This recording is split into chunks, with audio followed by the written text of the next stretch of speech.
नमस्कार, कार्यक्रम निर्माण सरोकारमा स्वागत छ। म सुषमा श्रेष्ठ।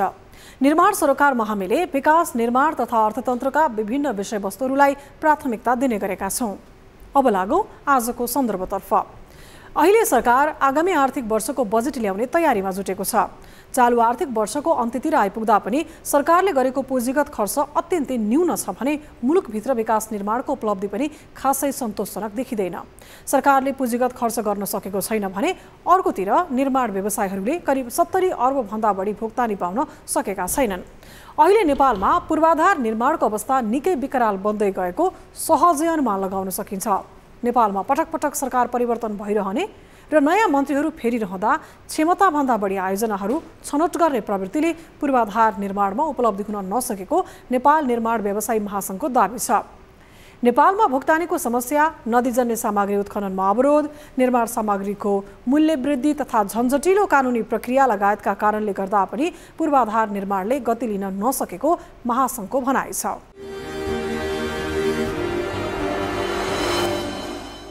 अब लागौं निर्माण सरोकारका सामग्रीहरूतर्फ।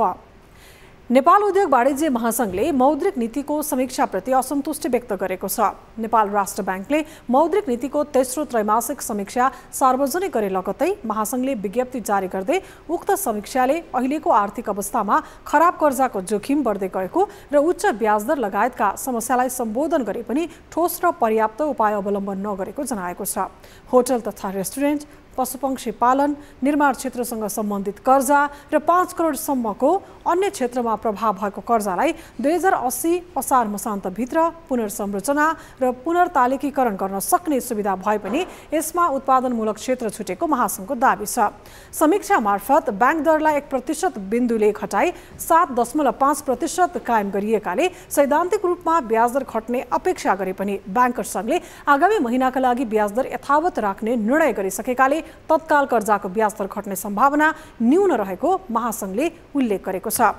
अर्थमन्त्री प्रकाश शरण महतले परियोजनाहरूलाई नाफामुखी बनाउन सरकार लागि परेको बताएका छन्। काठमाडौँमा लगानी बोर्डले आयोजना गरेको कार्यक्रमलाई सम्बोधन गर्दै अर्थमन्त्री महतले यस्तो धारणा राखेका हुन्।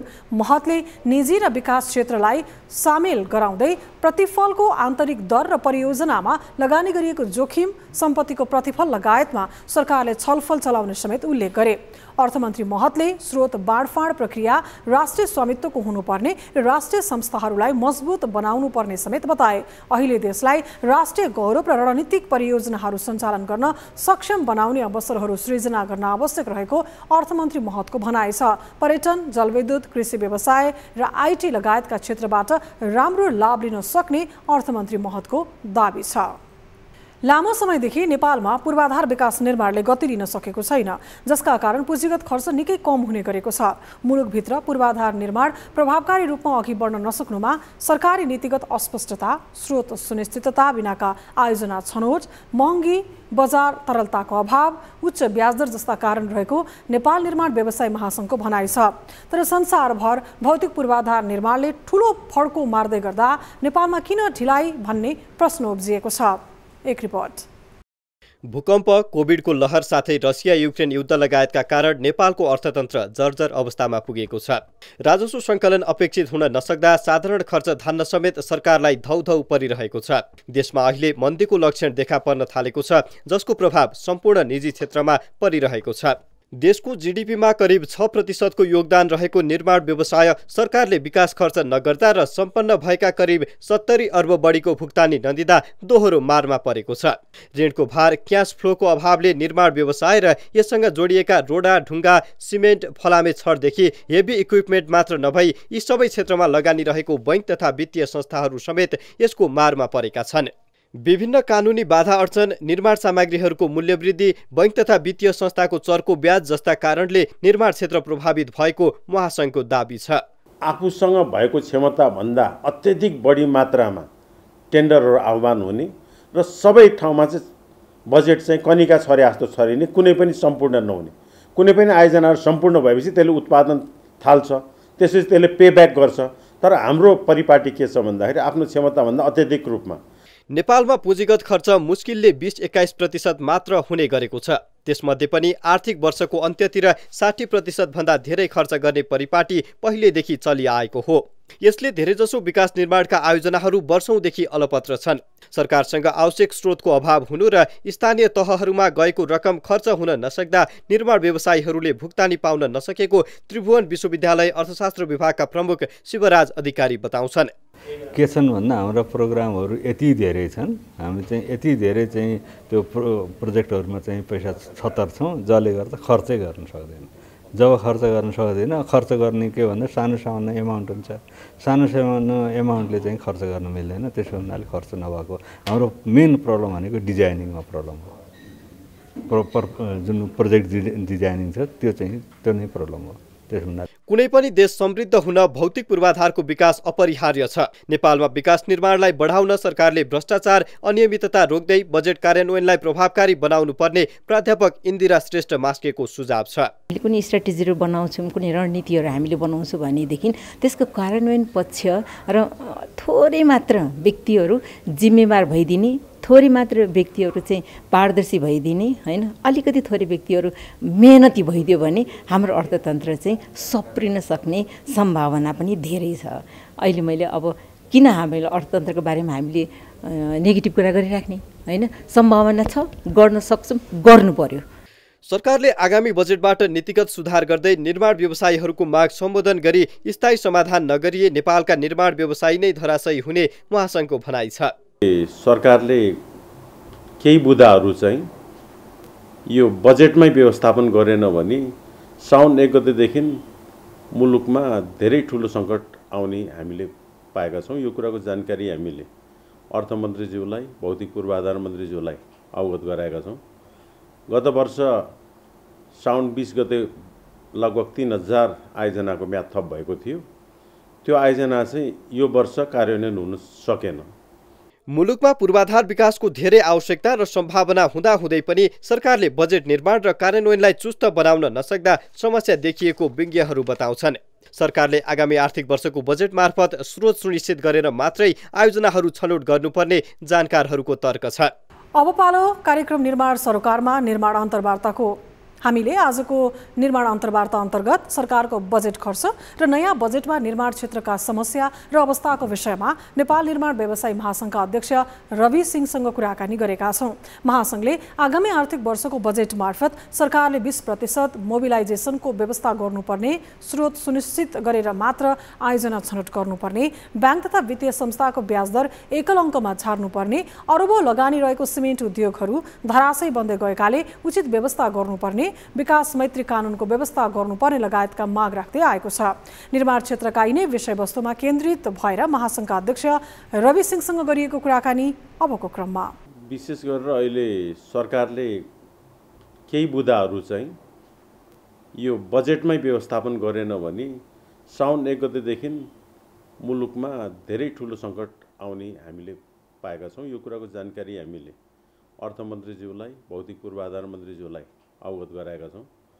गत वर्ष साउन 20 गते लगभग 3000 आयोजनाको म्याद थप भएको थियो। त्यो आयोजना चाहिँ यो वर्ष कार्यान्वयन हुन सकेन। यसको प्रमुख कारण चाहिँ राज्यले समयमा भुक्तानी गर्न नसक्नु र गत वर्ष साउन 20 गते म्याद थप भएपछि साउन भदौ असोज नदीजन्य निर्माण सामग्री उत्खनन गर्न नपाउने कारणले गर्दाखेरि निर्माणको गतिविधि अगाडि बढ्न सकेन र सँगसँगै बर्खामा पनि निर्माणको गतिविधि अगाडि बढ्दैन र कार्तिक महिनामा दसैँ थियो, मङ्सिरमा निर्वाचन, पुसमा चाहिँ गृह मन्त्रालयको निर्देशनमा मुलुकभरिको क्रसरहरू बन्द भयो र पुस र माघमा पनि काम हुन सकेन र कतिपय काम भएको आयोजनाहरू पनि अनावश्यक रूपमा माइलस्टोनको प्रावधानले गर्दाखेरि भुक्तानी हुन सकेन र अत्यधिक रूपमा इन्धनमा भएको मूल्य वृद्धि र निर्माण सामग्रीमा भएको मूल्य वृद्धिले पनि निर्माणको गतिविधि अगाडि बढाउन सकिएन। बजारमा तरलताको अभाव र हाम्रो सप्लाई चेनमा जुन समस्या भयो, सप्लाई चेनले जसरी विगतका वर्षहरूमा 3-4 महिनाको क्रेडिट तुरुन्त उपलब्ध गराएर निर्माण सामग्री उपलब्ध गराउनुहुन्थ्यो, त्यो सामर्थ्य सप्लाई चेनमा पनि भएन र राज्यको नीति पनि प्रति पत्र खोल्दाखेरि 100% ख्यास राख्नुपर्ने हुँदाखेरि भन्दाखेरि हामीले माग पूर्ति गर्नै सकेनौँ। रकम अभावको कारणले गर्दाखेरि हामीले डिमान्डै क्रिएट गर्न सकेनौँ।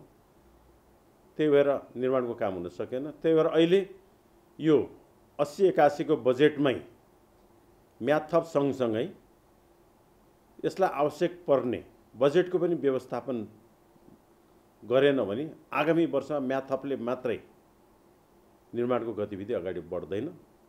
बजेटको व्यवस्थापन पनि हुनु पर्यो र ऐन अनुसार 20% मोबिलाइजेसन रकम दिने व्यवस्थाको पनि सुनिश्चितता गरेन भने फेरि क्रमशः हरेक वर्ष म्याद थप्दै जाने, आयोजनाहरू कार्यान्वयन नहुने र सबै पक्ष चाहिँ आलोचित हुने काम हुन्छ। त्यही भएर हामीले सम्मान्य प्रधानमन्त्रीज्यूलाई, मुख्य सचिवज्यूलाई, अर्थमन्त्रीज्यूलाई, भौतिक पूर्वाधार मन्त्रीज्यूलाई र अरू ऊर्जा मन्त्री, शहरी विकास मन्त्री सबैलाई यो कुराको चाहिँ हामीले जानकारी पनि गराएका छौँ र हामीले यो यसपछि आउने समस्याको विषयमा पनि हामीले राखेका छौँ र यो बजेटमा यो कुराहरू चाहिँ समावेश हुन आवश्यक छ।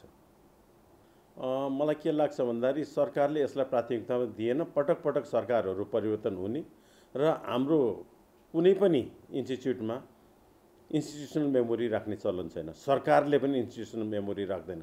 विगतका सरकारले के काम गर्यो, कति कमी कमजोरी गर्यो र राम्रा कामहरू के भए भन्ने कुराको लेखाजोखा नराखिकन जो शक्तिमा आयो उसैले आत्मकेन्द्रित भएर आफ्नो अनुसारको ऐन कानुन नियमहरू बनाउने जुन परिपाटी छ त्यसैको उपज हो।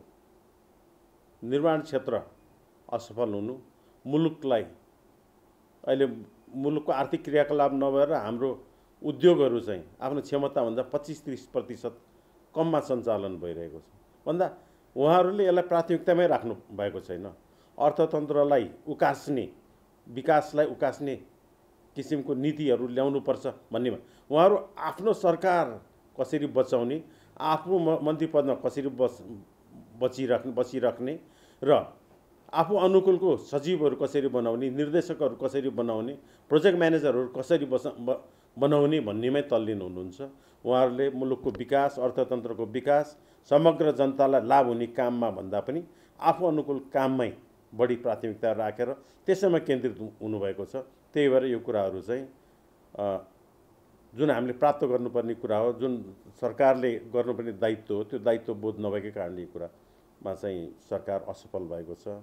हामीले कष्टहरू पाइरहेको छौँ। यो पुँजीगत खर्च नहुनुको प्रमुख कारण चाहिँ आफूसँग भएको क्षमताभन्दा अत्यधिक बढी मात्रामा टेन्डरहरू आह्वान हुने र सबै ठाउँमा चाहिँ बजेट चाहिँ कनिका छरे जस्तो छरिने, कुनै पनि सम्पूर्ण नहुने। कुनै पनि आयोजनाहरू सम्पूर्ण भएपछि त्यसले उत्पादन थाल्छ, त्यसपछि त्यसले पे ब्याक गर्छ। तर हाम्रो परिपाटी के छ भन्दाखेरि आफ्नो क्षमताभन्दा अत्यधिक रूपमा, अब उदाहरणै दिन सक्छु। अब म तराई मधेस रणनीतिक सडक भन्यो 100वटा सडकहरू एकैपटक उद्घाटन भए। प्रत्येक पालिकामा अस्पताल बनाउने भनेर एकैपटक 400वटा 5, 10, 15 बेडको अस्पतालको उद्घाटन भयो। तर विगतको 4 वर्ष, 5 वर्ष, 6 वर्षदेखि त्यो अस्पतालको प्रगति भन्नुहुन्छ भने 5%, 10%, 15% छ भन्दा 400वटा अस्पतालको सट्टा 20वटा मात्र अस्पताललाई हामीसँग सामर्थ्य छ भने 20वटा अस्पतालमै सीमित भएर त्यसलाई 2 वर्षमा सघाएको भए कमसेकम त्यो 20वटा अस्पतालले त उत्पादन सुरु गर्थ्यो।